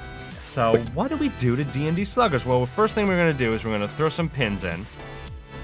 Dude, I want a shirt with that dude on there. You're right. You're right. The expression, the glasses. So we're going to pop him right in the nose. We're going to pop him in the hat. I want the lip of the hat and also the top of the hat to control his neck.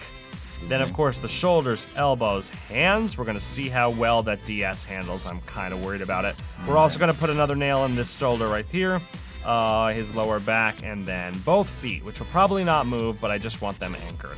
So now, we're going to pop open the puppet tool, open up the mesh. Here's all the layers we just made. And I'm going to open them all, select them all, open the caret. Here they are. There's all the keyframes I made. And I'm going to just go down a couple seconds, drop a bunch of new keyframes. Actually, I don't have to drop it. Now that I'm not on those keyframes, Right. I can start moving him. And if I screw it up, I can just, whoa. I never. Exposure control right there. Never what did that are you doing before. with the exposure control right there? Okay. Is that for the whole document? Yeah. And does it just stay on? Yes. Wow. Why that's really awesome is if you've got, Look at if you're bringing in video footage, and again, you want to be in 16 or primarily 32-bit, Yep. and even if you're working with like 8-bit video, you can recover, highlight detail. By dropping really? exposure. Yeah, it's really. I mean, you can do a million things with it. Can but you that's one- automate it though? Yeah, I think you can automate exposure. Not from there. Oh, yeah. I think maybe you can pull it up in effects. I'm pretty sure it can. Yeah, no, there is an exposure effect. Yeah. That's really cool. Yeah. Look at this. Yeah. Now it's awesome. All right, we're gonna just click that away. No. All right. So let's get D&D here. I'm actually gonna go ahead and drop it down. And Yep, and we've got 27 minutes left until we goodness. bring on Talon Wadsworth showcasing Adobe XD Preview 4. So if you've got more questions for DJ Cutman, start let me asking have him. 'em. Yeah, Let me have 'em. we're making a lot of progress here. we are making a lot of progress, and I knew coming into it that this was a very big one. This is something that I honestly would spend 2 full days on, and we're trying to get it out in 6 hours. Right. And I would think we're doing pretty good, honestly. Whoa, bucko. All right, hold on. Let me pull him back. Hat up. Compensate for the stretch with the head going forward. Head going up, like what is happening? Like what? Evil Series and breakdancing, of course. Breakdancing, always welcome on the Adobe Twitch channel. I'm going to pull the hat back. Again, we are all... The idea here is we can stretch it, but we want to pay real close attention to the volume of the things. Animation kind of depends on us. This drawing is not a human being full of bones and guts. This is a drawing, but one thing that we have true in reality, this is a bad example because it's probably invisible. Here's my phone. The phone may change in dimension or size as it moves around, but the one thing it's never doing is getting larger or smaller. That simply doesn't happen, sort of like balloons and stuff. In animation, it's really easy to just be like, oh God.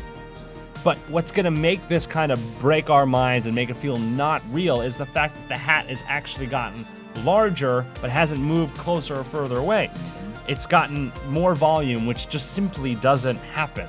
So we're applying a rule called squash and stretch. If we want to make something a little bit longer or exaggerated, we're going to have to compensate other way to make sure that the object or the character itself would not actually be getting physically bigger to make that movement. So when I pull the hat back, I have to compensate for that increased volume somewhere else by pulling something in. And that's going to allow our animation to look more natural, like the hat is moving on his head. Whoa.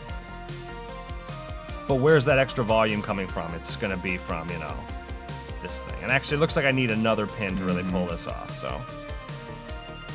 Got to make sure that the keyframes are visible if we're going to be able to see them down here. Yep. And look at that. You know where this, I'm going to say, screw this. I'll put it here. This is where I want that pin. And there we go. Maybe I pulled this up just a little too much. A beautiful thing about the puppet tool is you have these gray lines when you have a thing selected. That shows you where the points are moving. That allows you to be like, oh God, like, I sure did rip his face really hard. Like, look at that. We also have the nice little Bezier, wherever they are. These little handle guys, to, again, clearly very technical terms, Yes. to smooth out the motion. This can be really useful for giving you like super precise control and also make more kind of smooth and natural looking animations like this guy. That one's okay. This one could use a little bend.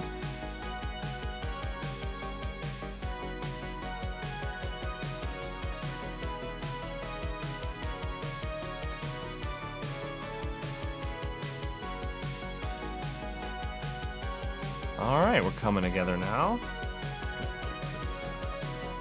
And this is what an extra. He's really get like, what?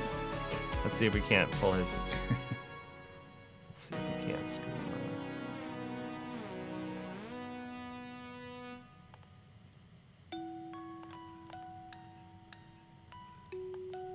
Oh, I like that.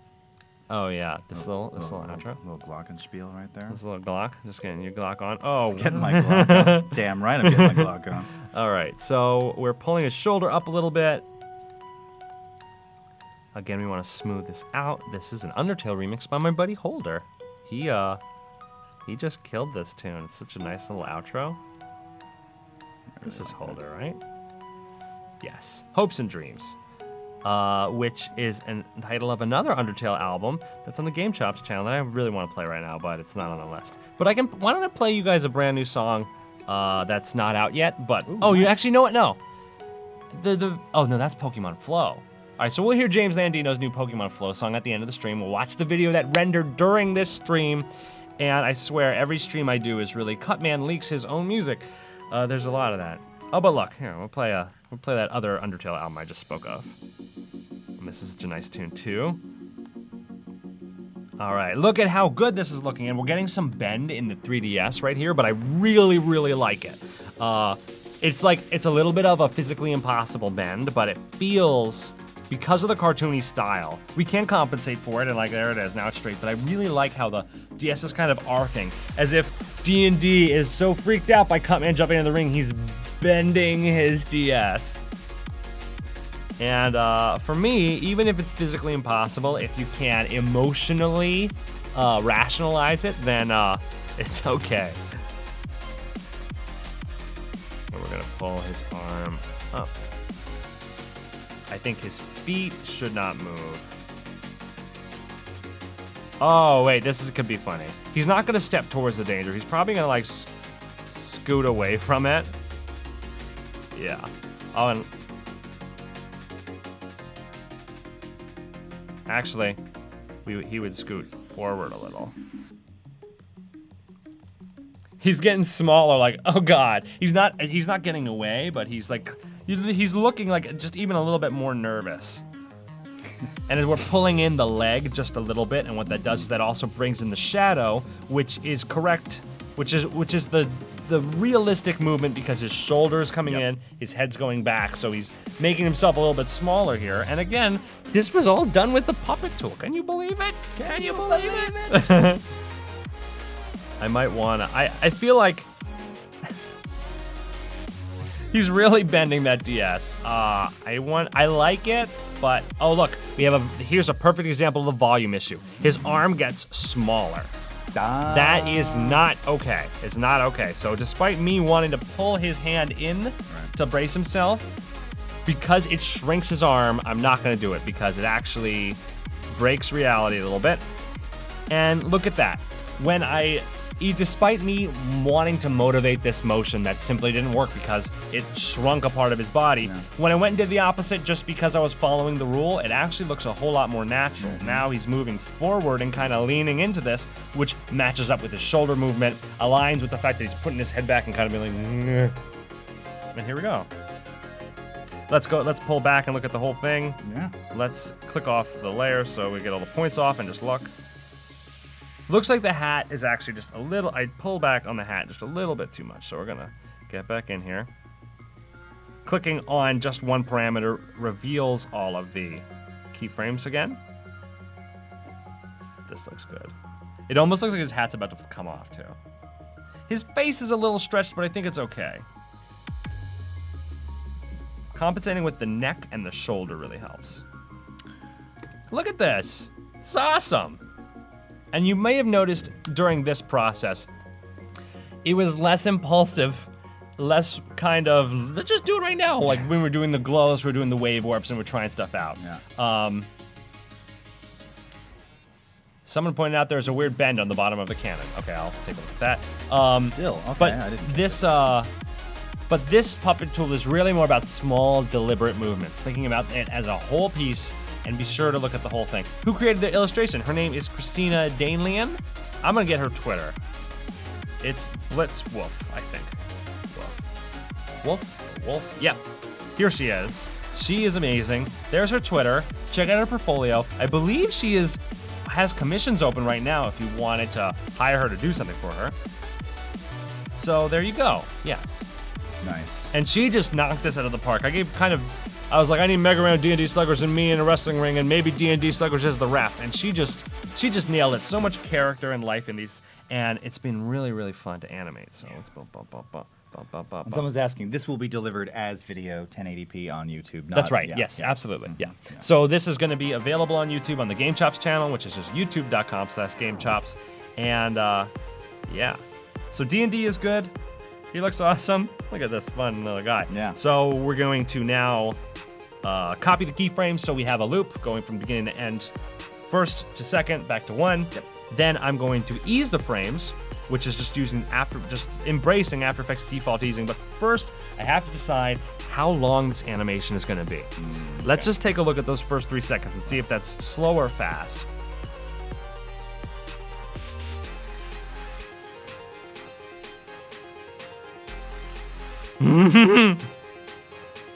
I feel like it can be slower. It can be slower. Right? Same keyframes. Just pushed like out drag over it out. time. So Yep. we made the decision based on just the first half. So I'm gonna pull this out to maybe like 4 seconds. I don't want to make it really slow. Not right. Not yeah. You don't want it like time remap slow motion. Just a little bit slower. And the idea is that the one value that it cannot be is 6 seconds. Right. And you know what? Probably better to have it 4. Right, because if it was 3 and you've got the other one looping at 6, we kind of like you're gonna kind of hit a rhythm where they're almost beating. And the same idea way. is to have Mega Ran to make it based on the characters. The way it looks like the Mega Ran is focused, he's ready to fight. D&D Sluggers is clearly why am I here? I'm a little bit scared. I'm just trying to do my street passes or whatever. So I feel like a slower animation for him might be right. We're getting a little bit of wiggle from Mega Ran, which sometimes happens when I need to restart. I'm not sure why, but sometimes the puppet tool, now it seems to be working. Yeah, fine. it's okay now. Yeah. Momentary drive, Yeah, something exactly. going on in there. We did render a whole video while we were doing this. What's up, Lathe 1337? Oh my God, that's right. Hey, is it done? It's done, yeah. We'll be able to watch that. I didn't even hear the bling. Yeah, I didn't either. Maybe it's muted. Well, no, I think I was grooving to your tune, Yeah. so I missed it. So last thing I want to make sure I do is I'm going to delete the keyframes where nothing happens, and that's just for my own record keeping to know that, hey, this thing is the anchor, this one is the anchor as well, and I don't want to touch them by accident because it has the potential to just throw the whole animation into a big mess. This also speaks to something you were saying yesterday about like the cleanup. Don't just leave something there. Oh yeah, it's yeah. better to when we're focusing on a particular part of the composition. I feel like the best thing to do is to get that at as close to 100%, Right. if not completely done, as you can, rather than doing small passes once we're in After Effects, because it's really easy to half-hearted something and then either forget about it, render it, upload it, and then be like, shit, it doesn't loop. I forgot, and that exactly has happened to me. I built an animation, I didn't do this kind of tedious but totally effective copy paste strategy that we're about to do. I didn't do this part, and I uploaded a video where the animation only ran once, which was a mess. I've also uploaded a video where I didn't bind my audio visualizer to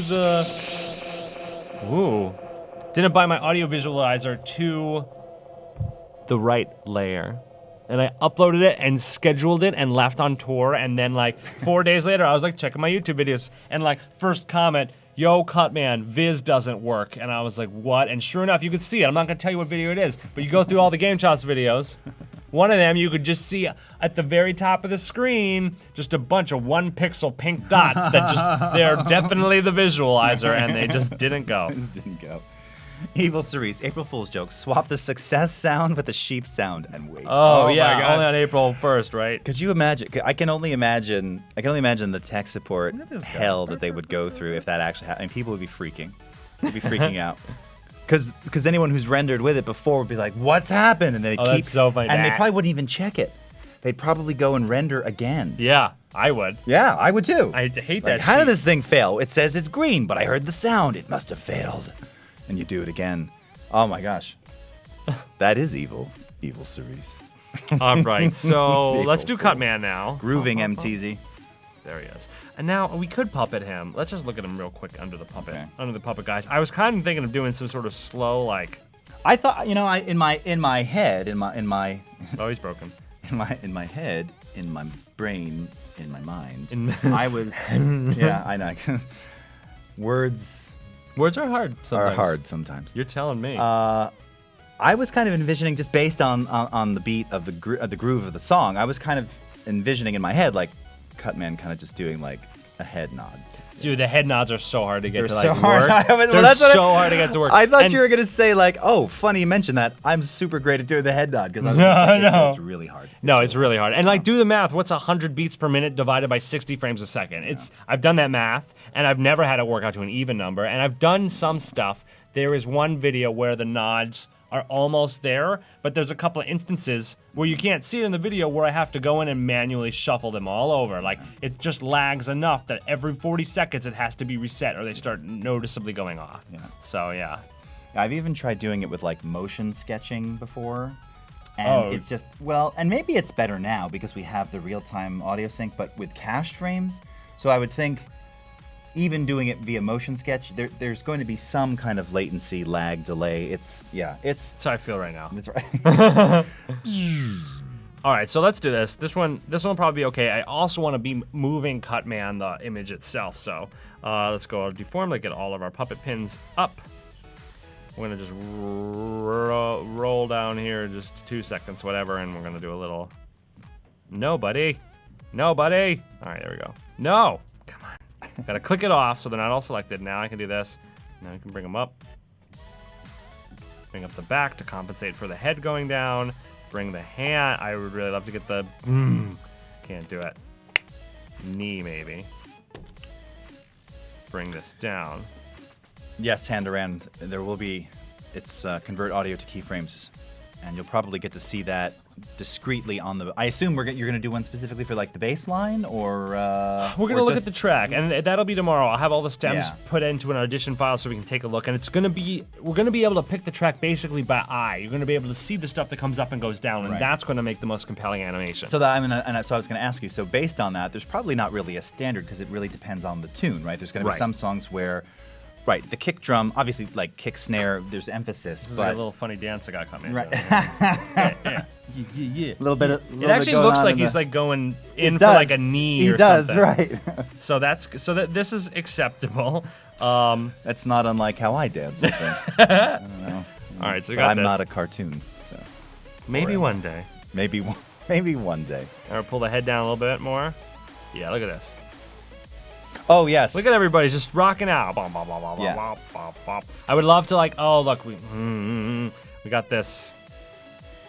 We got the little edge of the Cutman existence over here, which is disappointing. I don't know a really great way to do this, so I'm gonna just put 2 pins there and hope it doesn't bend. Oh, thank goodness. All right, it worked.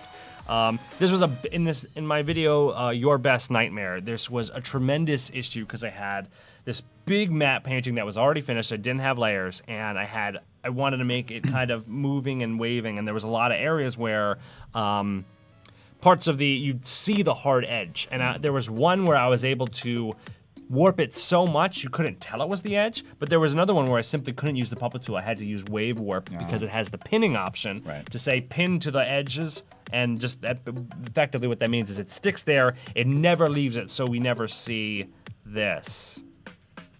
The hard edge of the drawing. Now we can do that with Puppet Pin Tool. Oh yeah? How can we do that? I mean, I got it, but Yeah. I got it by like hacking 2 Yeah. pins that I just don't move. So, is it Alt click on the pin that changes its property? Does that become an anchor now? There's clock, square, clock and square. Oh no. Okay. Whoa. It made a bunch of keyframes for Yeah. that. No. That's not what I That's want not to what I do. want. Okay. We'll come back to it. I'm gonna relook tonight What and is figure out all this? these things that What I does it wanted do? to show you. Oh man. Yeah. Don't. Yeah, mess I'm with it pretty now. new to this tool, and that's like Yeah. one of the reasons that I I'm gonna go back and find my old video telling people how to do this. I'll watch it. Watch and then it I'll and be tell like, you "Oh, tomorrow yeah." how to do it. Okay, so let's see. I think we're almost there. Oh, Count Marcula. Yeah, you've used convert audio keyframes to parent rotation of the character's jaw to do a simple lip syncing. Yes. In fact, a good friend of mine who is also one of the goddesses of After Effects, Angie Taylor, whom you may know. Yeah, Angie's been around forever. She did in fact, in one of her books on After Effects, I want to say it could have been CS 5.5 actually. 5.5. Could be a little older than that. She actually did it just that, and in fact, she used one of my songs. I let her use one of them in the book came with the DVD or whatever. The curious thing was that it wasn't like a human singing it. She had an illustration of a dog, and and with the mouth and the puppet pin tool and convert audio to keyframes, they did a basic lip sync to me singing. So yeah, with having the vocal track extracted like that. Yeah, of course, and that's going to be the key there is being able to isolate those musical elements, which is what we'll touch on tomorrow. Right.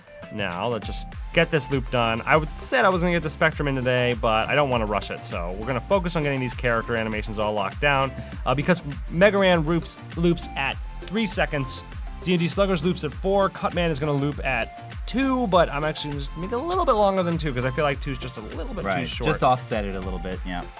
And hey, what's up, Robzilla? 4, and then I'll go to about 4.5.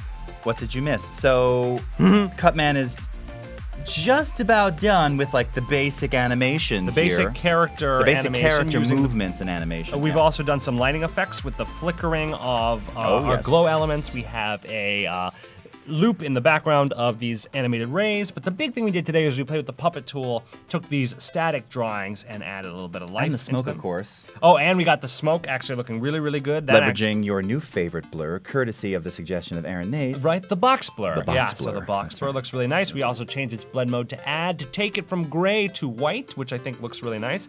Oh boy, hey, I'm not trying to give you any notes, but that checkbox does nothing. It's not working in here? No, I mean, I've seen that box 1,000 times, and every time I'm like, don't show again. Keep showing it to you. You know what? But I always say don't show again and click no. Maybe if I said don't show again and click yes? Yeah, don't show again and click yes. It's just like when you say no, Cutman, I'm not listening to you at all. Try that. All right, I'm going to do that next time. I'll admit to I've seen that a bit, yeah. Yeah? The smoke looks great. Yes. Yeah! Box blur. It's box blur. It has a wave warp on it, which is where the animation is coming from. And the blend mode is add, which gives it that nice white kind of blown out thing. Cutman looks scary. He looks scary now. Look at that. He's ready to go. And it totally motivates the emotional response of our ref D&D sluggers over there, totally afraid, just trying to play Animal Crossing over there and have a good time. So let's get the last thing done, which is the oh gosh, yeah, we've got 6 minutes. 6 minutes. So let's get this done all the way. 5 minutes. Okay, 5 minutes. Boom, boom, boom, boom, boom, boom, boom, boom. Oops, I screwed it up. Copy paste. We're gonna actually just paste. I wish, but we'll just. I copied more now, and then we're doing big chunks.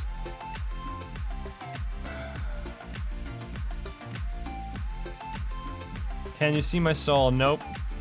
Nope. What a strange thing to type into the computer. All right, so there we go. So now the eye glow is off half of the time. Ooh. Oh, you're right. Mm-hmm. Thank you. Who said that? The name is pronounced, You Wanna Kill Me. Not that they want to do that, but yes. Okay, well, I would have definitely said, You Winkling. Yes. Okay, so well, thank you. We have a long-standing thing. You want to kill me? Oh yeah. Okay.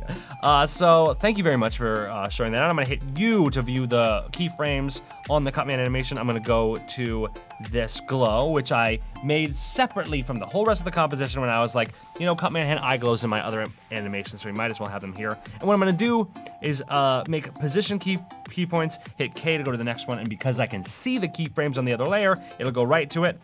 And I'm effectively going to create the same animation that we have on the Cutman layer, or just more like a parallel animation, which is going to help us keep that eye glow in the right place. Rob, where's dinner? You know where it was last night, brother. Monte Sacro. Monte Sacro, right? Again? Pinza. No. Oh. Yeah. I was like, I don't know if I can do that again. No. 2 nights in a row would be different. Yeah. It was dope. It was right? awesome. It was incredible. Awesome. And Rob knows. Rob was there. If you take one of the Z's in pizza and you move it on its side, it's more delicious. Did you know that? And what did we learn about it? What was significant? So it's. I don't remember a whole lot, There's but no. you have to keep your glass full if you don't want any more. It has soy. Oh, that's right. And there's no wheat in it, right? No wheat or no flour. Yeah, I don't really know the difference. I can't remember. I can't remember. Yes, they're so good. So good. Pinza. Amazing. Nice. So now we have our eye. Looks like it's a little off here. Let's get it like right in the center of that glow, and we might as well do the same over here. We're gonna copy that first keyframe, paste it over here, because it's really important that the first and last keyframes are exactly the same value. That's the way the loop is going to work. And now we have this nice little. Nice. And the beautiful thing about it is because the expression is already programmed, already on here, that light is gonna just flash to the beat. Yeah. And it's great. You're getting a really nice, like, organic, like, lean, like, the movement already. It's going to look great. Yeah, You achieved that, that flash, like, organic sense. Yeah. That was awesome, I'm man. having hit double. Oh, I screwed up. I'm not sure where. Uh-oh. Yes, and the reason the animation looks good, again, to repeat myself, but also it's really important. 2 minutes, okay. Oh, 2 minutes. Okay, 2 we're minutes. good. We preserved the value of all the animation stuff. Parts of the characters did not get larger. So when one thing did, there was a reaction. Right. We did easing on every keyframe to make it really smooth between everything.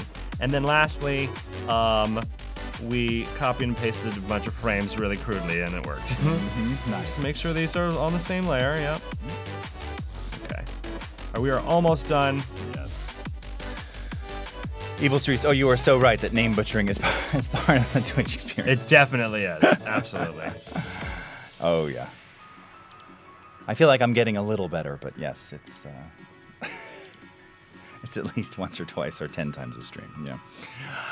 Oh, Robzilla, stroll through the tenderloin.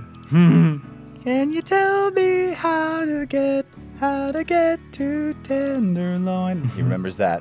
Rob sang Sesame Street about the Tenderloin on the stream a few weeks ago. So Oh, man. All right, so we're good. We got it. I think we do. yeah?